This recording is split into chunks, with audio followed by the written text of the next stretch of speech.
Joining us now is Mr. Botond Feledy. He's founding partner and CEO of Red Snow Consulting and a foreign policy expert. Welcome to TVP World, and thank you for joining us, Mr. Feledy.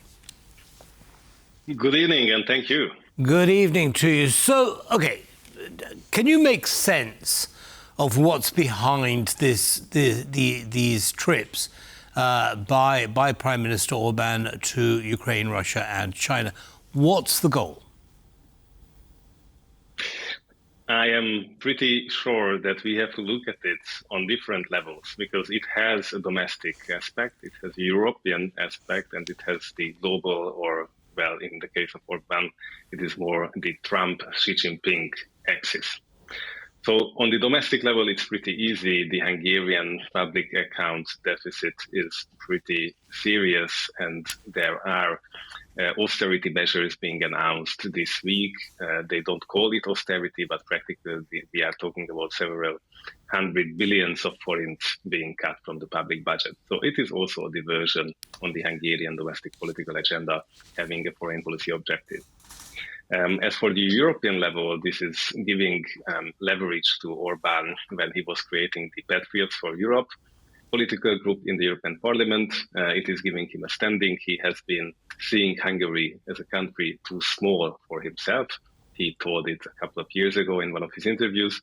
So in this regard, he is looking for a larger standing, a European standing, and he is gaining it only at the very fringes of Europe, with the most extreme radical right-wing group in the parliament, and therefore also visiting the best friend of this group, who is Vladimir Putin, outside of the Union. And very briefly, it is known that Viktor Orbán met Donald Trump in Mar-a-Lago a couple of months ago, and he is preparing, I am not sure if it is a conscious cooperation, I would doubt, but it is preparing a terrain for eventually Donald Trump returning to the White House and paving a way for a very different negotiation than with the current Democratic administration between Washington and Moscow. So NATO summit is happening as we speak. So I wonder if after all this globe-trotting, what will Viktor Orbán have to say? Will he be lobbying for Russia or China during the summit? I am quite sure that he would be lobbying for less NATO presence and for something that is actually hindering the interference of the Western powers into Ukrainian defenses. He has been obstructing EU funds from the European Peace Facility to be transferred to Ukraine. So he has been actively blocking funds and weapons going to Ukraine.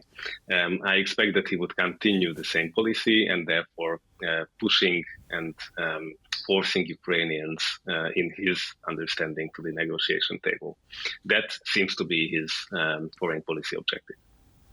Yeah, I mean, I'm still a bit confused, Mr. Feledy. On the one hand, you know, this is for domestic consumption.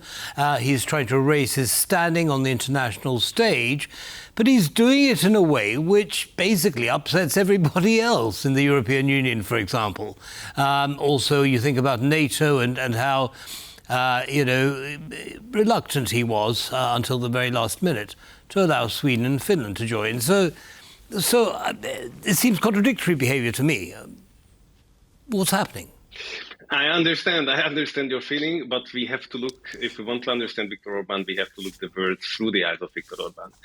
And in his word interpretation, he is playing with his own political camp, with the radical right-wing parties in Europe, with Donald Trump, with Xi Jinping, and including Vladimir Putin. He is not counting anymore on the goodwill of Western mainstream leaders. If you remember, with the previous Polish government, he was happy blocking the European budget, the multi-annual financial framework. He did block very important decisions like the enlargement of NATO with Finland and Sweden. So he is absolutely not afraid. Actually, he is using it as a narrative fuel in his own narrative buildings, the discontent of the Western leaders. So this is something that he did calculate into his trip.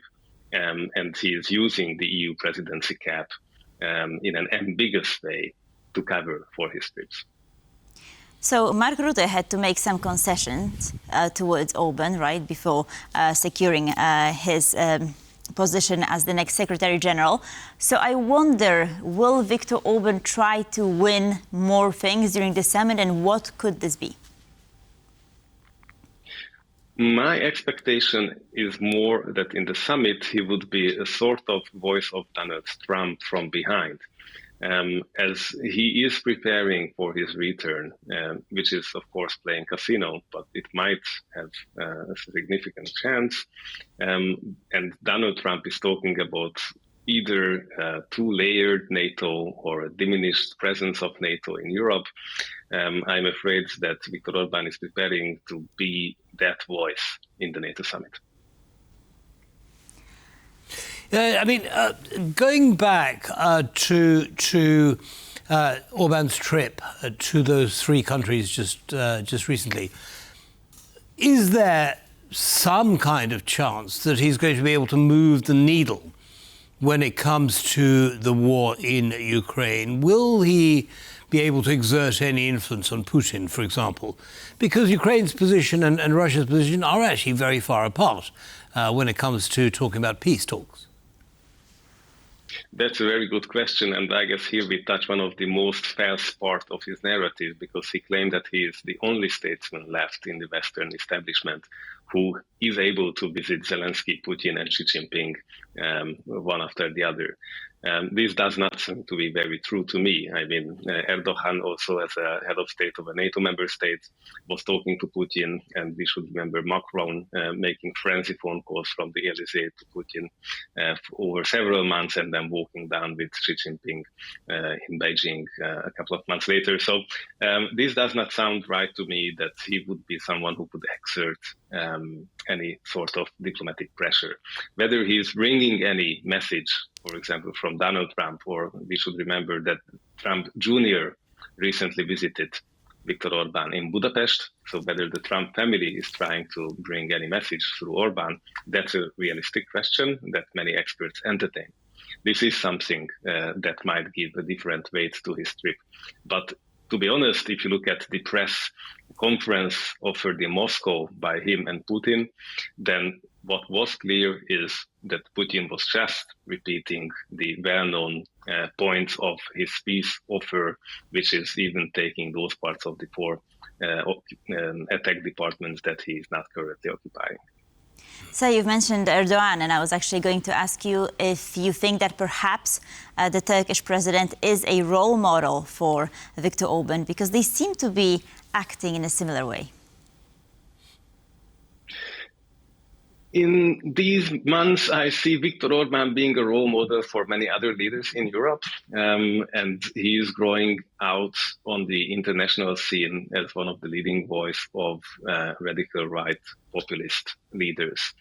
Let us remember that even the former Brazilian president was refuging in the Hungarian embassy in Brasilia, or that in the last years, Gruevski, the refugee from Macedonia, was also founding refuge in Hungary. So he is really building out an international network for different states, right-wing populist leaders, to find Hungary in the middle of the spider web. So I guess this picture is even more nuanced, and it's not about how Orbán is looking at Erdogan or Putin. He knows very well that Hungary is a small country, and therefore he is building up this huge narrative system that is helping him to gain communication power, because that's what Hungary has. Otherwise, there is no oil, no raw resources. So what he can build is really communication power. Yes. Now, I asked this question of our last guest, and I'll ask it to you too. I'd be interested in your thoughts, Mr. Feledy. There is talk, isn't there? A lot of talk, in fact, at the NATO summit about Ukraine's pathway to NATO accession. Can we expect certainly Hungary and possibly even Turkey, considering Turkey's close relationship to Russia, to stand in the way of that process? If it was only up to these two countries, I would reasonably expect them to put again a time pressure on this and not letting it happen immediately. However, let's add that the government in Berlin was also not really fan of a quick accession process, and I am not sure how much it has changed. So with the accession of Ukraine, I am pretty sure that there are more outstanding issues to solve than just the blocking of Turkey and Hungary. That would be manageable, as it was managed by Jens Stoltenberg very carefully and boldly during the last year. And I believe it was up to his diplomatic skills very much that these two capitals finally gave in. It would be manageable. We would be very happy if that was the only obstacle to the enlargement. So just to round up our discussion, one more question. What moves can we expect from Orbán in the near future? Is there anything we should keep an eye on? That's an excellent question, and sometimes he's announcing himself that some other trips are coming up, so I wouldn't be surprised if we saw him traveling still further, maybe to other BRICS countries, but mostly let's look at the EU presidency and what might happen there. Whether he is receiving finally Ursula von der Leyen, as the presidency trip is one of the most significant trip of one country's presidency. That means that the complete president and her team from the European Commission might travel or not to Hungary. Maybe they would cancel it or not as a punishment for visiting Moscow. These are the diplomatic questions on the table in Brussels. And there is also the so-called Budapest Declaration, which is a summit in Budapest about EU competition and competitiveness that is planned for November. Some investigative journalists said that Orbán wanted US Republican presence at the highest levels at his meeting, though, of course, this is very much near to the US elections, but this is something that we will have to keep an eye on, how that is shaped on the diplomatic level. Understood. Mr. Botond Feledy, founding partner and CEO of Red Snow Consulting, thank you very much for sharing your analysis. Thank you for being with us. Indeed. Thank you.